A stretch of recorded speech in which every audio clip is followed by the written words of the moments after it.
Não, mas como que você atribui, porque o Moro foi julgado suspeito no julgamento da Lava Jato, né? E muito disso é atribuído às mensagens que foram vazadas no Vaza Jato, famoso Vaza Jato. É, o argumento que dão pra mim sobre o porquê o Moro estava errado é porque um juiz, ele não pode ter uma relação de coleguismo, tipo, de querer ajudar, de querer apontar pro promotor ou pro Ministério Público os melhores caminhos para prender alguém. Ele tem que ser imparcial, tá ligado? E pelas mensagens não demonstrou tal imparcialidade. Vamos falar das duas coisas, das mensagens e da suspeição. Porque a suspeição, alguns ministros falaram das mensagens, mas não foram usadas as mensagens, tá? Eles julgaram com base em outras razões. Então, em seguida, eu vou falar da suspeição, mas primeiro eu vou falar das mensagens. É importante vocês observarem que ninguém fala que as mensagens apontaram a inocência de alguém. Ninguém defende isso. Ninguém fala, as mensagens mostraram que fulano é inocente. Ninguém fala também que as mensagens foram usadas, mostram que existe uma deturpação, forja de provas. Ninguém fala isso. Essas mensagens têm origem criminosa, com criminosos, hackers, que podem ter deturpado elas de todo modo, que não são reconhecidas por nós, elas foram usadas para apontar supostos excessos. Mas para apontar supostos excessos, que se existissem, já teriam anulado várias investigações e processos. Porque tudo que a gente faz é registrado em investigações e processos, são atos formais. Então, se tivesse qualquer coisa errada, bastava a pessoa ir lá na investigação, ia ver a coisa errada, ia pedir a derrubada. Mas é prova ilícita, Deltan. Não importa, a prova ilícita pode ser usada sempre em favor do réu. Pode sempre ser usada em favor do réu.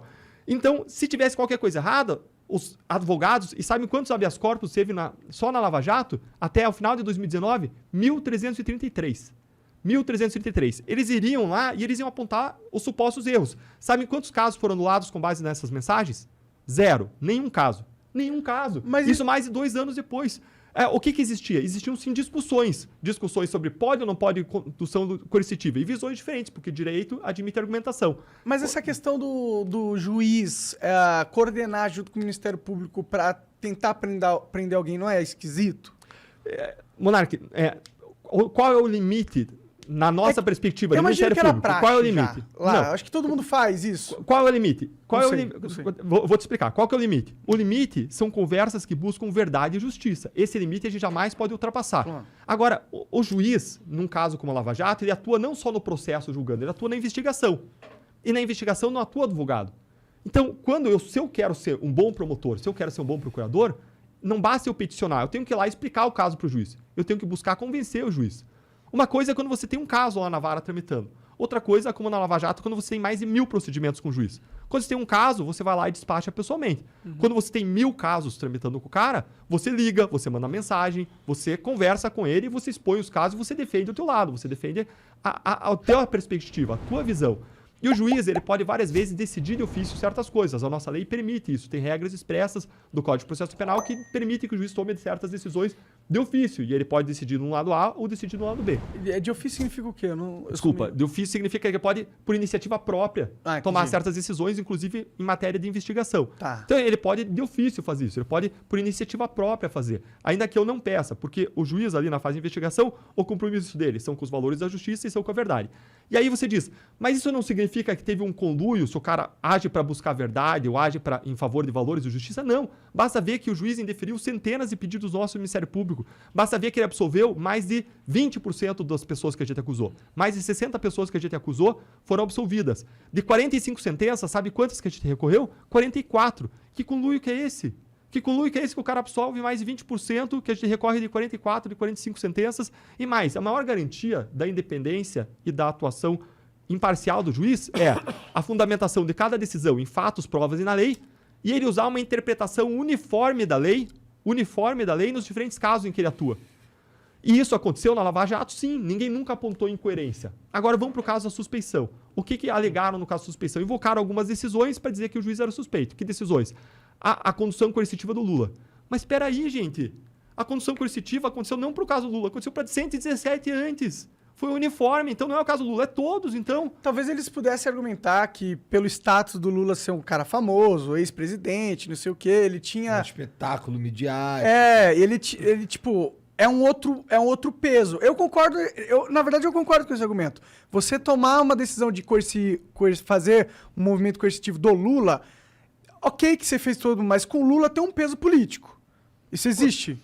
Eu Monárquico, entendo, qualquer entendo. um tem um peso político. E se você não faz, também tem um peso político, porque você não fez. Mas você acha que, por A gente exemplo, tem que seguir o padrão, a gente nos tem que ser Estados coerente. Unidos os caras iam fazer um negócio coercitivo com o ex-presidente assim? Eu não acho que eles fariam, tá ligado? Os Estados Unidos, eles são mais firmes do que nós. Sim. Eu não sei se lá tem condução coercitiva, mas eles são mais firmes do que nós. Eles vão e fazem o que precisa ser feito de modo muito incisivo e muito firme. Agora, a questão é, você quer que eu trate as pessoas com 2 pesos e 2 medidas? A gente quer criar uma caça de aristocratas e pessoas que estão acima da lei? Não. Esse cara é muito importante pra gente fazer a condução coercitiva. A nossa posição foi uniforme. Fez pra 1, fez pra 2, entendeu? Eu entendo. Fez pra 3. Mas Essa aqui foi a é- nossa posição. Aqui é argumente que não era necessário, entendeu? Tipo, que ele não iria sumir do planeta, Mas o a con- Lula, tá ligado? Mas a condução coercitiva não é pra você prender a pessoa pra ela não fugir. A condução coercitiva é pra você levar as pessoas pra ela prestar esclarecimentos naquele momento das buscas e pressões, pra evitar que ela ajuste versões, pra evitar que naquele momento ela faça algum ato que turbe provas. Então, ela tinha uma razão específica, a gente aplicou isso em relação a todo mundo que era investigado e em relação ao qual existiam provas mais consistentes. E era uma medida menos grave do que a prisão. Se você quer que a pessoa não turbe provas, você pode pedir uma prisão temporária. Mas se você pede uma condução coercitiva, ela é menos gravosa e ela atinge objetivos semelhantes. E vocês fizeram no aeroporto e tal. Cara, isso eu ia Vocês- falar. Foi feito no aeroporto por quê? Pra ser mais discreto, pra não levar o cara pra delegacia, pra levar pra um lugar mais protegido, um lugar mais discreto. Como é que isso foi parar na mídia? Porque eu acho que foi isso que fudeu, né? Ah, eles vazaram, porra. Acho que o Lula não ia vazar para os jornalistas. Existe um interesse Mas tu partidário avisa ali de- antes, ó, vou te levar tal dia, é assim que funciona? Não, você chega lá pra fazer a busca e apreensão e você convida a pessoa pra ir. Se a pessoa não vai, você conduz coercitivamente. Nesses casos, em geral, as pessoas decidem ir. Nesse caso, inclusive, eu acho que a pessoa decidiu ir. Acho que o ex-presidente decidiu ir, concordou em ir. Ah, Então sim, ele não porque foi politicamente pra ele era Claro, vantajoso. Porque claro. ele ganhou politicamente, sendo... Tipo, eu entendo que era a decisão certa, se você tá sendo pragmático e tal, mas pra Lava Jato, eu acho que se vocês tivessem feito diferente, talvez vocês tivessem... Monarca, é mas custoso, também, claro que é a gente tá no custoso. IC ali também, Tem né? gente que vem e me Difícil. fala assim, o erro de vocês foi ter ido além do PT.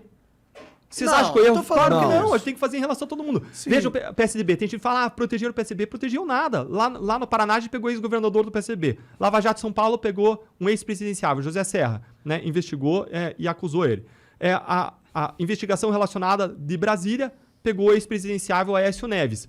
E por que Curitiba não foi além e pegou outros casos do PSDB? Porque o Supremo restringiu a Lava Jato em Curitiba à Petrobras. E Petrobras, as indicações foram feitas por PP, PT e PMDB. Por isso que ela se concentrou mais nisso. Mas a Lava Jato em Curitiba tinha jurisdição também sobre o território do Paraná, então pegou um ex-governador do PSDB. E há várias empreiteiras que colaboraram, apontaram várias pessoas do PSDB. Agora, essas investigações foram espalhadas pelo Supremo para o país. E aí o pessoal fica olhando se a gente fez ou não condução coercitiva, em vez de reclamar de todos os outros lugares que não aconteceu em nada. Ah, que não claro. deu em nada. Sim. O Supremo que não deu em nada até agora. Tem 2 réus condenados e um morreu. Sim. Então, você tem todos os outros estados que receberam investigações da Lava Jato e não deu certo por quê? Má vontade? Não, porque o ambiente é árido. Você planta a semente e ela é seca, ela morre com o sol, não tem chuva, não tem água. O ambiente é árido para desenvolvimento de investigações anticorrupção. A Lava Jato é uma árvore frondosa no deserto, que Não. conseguiu criar um clima para se desenvolver, mas isso é exceção, não é a regra. Com certeza. Eu acho que a Lava Jato pode ter tido vários problemas, mas o maior problema foi ela ter acabado. Eu concordo. Esse foi o maior problema. Concordo. Ela tem que ser uma política de Estado, casos como o Lava Jato. Sim. E aí, como é que foi decidida a suspeição do Moro? Com base na condução coercitiva, com base no fato de que foi divulgado aquele áudio entre ele e a ex-presidente Dilma. Agora, de novo, foi o padrão da Lava Jato? Você pode até questionar nosso padrão. Mas o padrão da Lava Jato era, uma vez encerradas as medidas que precisavam ficar em sigilo, você cumpriu a busca e apreensão, você dá publicidade para aquilo. Até para você submeter o escrutínio. Não teve caso mais público do que a Lava Jato. Veja agora, Gilmar Mendes suspendeu o caso envolvendo Arthur Lira, ação de improbidade. Tá sob sigilo. Gente, qual que é a razão para estar sob sigilo? Não é coisa da vida privada. É investigação de desvio de dinheiro, de corrupção, o que for, é improbidade administrativa. Isso tem que ser público. Eu quero saber. Eu quero poder debater publicamente. Deve ou não deve ficar em sigilo? A Lava Jato sempre fez e submeteu o escrutínio, deixou público. E o padrão foi a publicidade. E se aquele diálogo foi deixado público, é porque sempre que você encerrava uma medida, se tornava pública. Então, você pode questionar o nosso padrão. Mas você não pode dizer que a gente agiu de modo incoerente ou que a gente isolou alguém ou deu um tratamento diferenciado.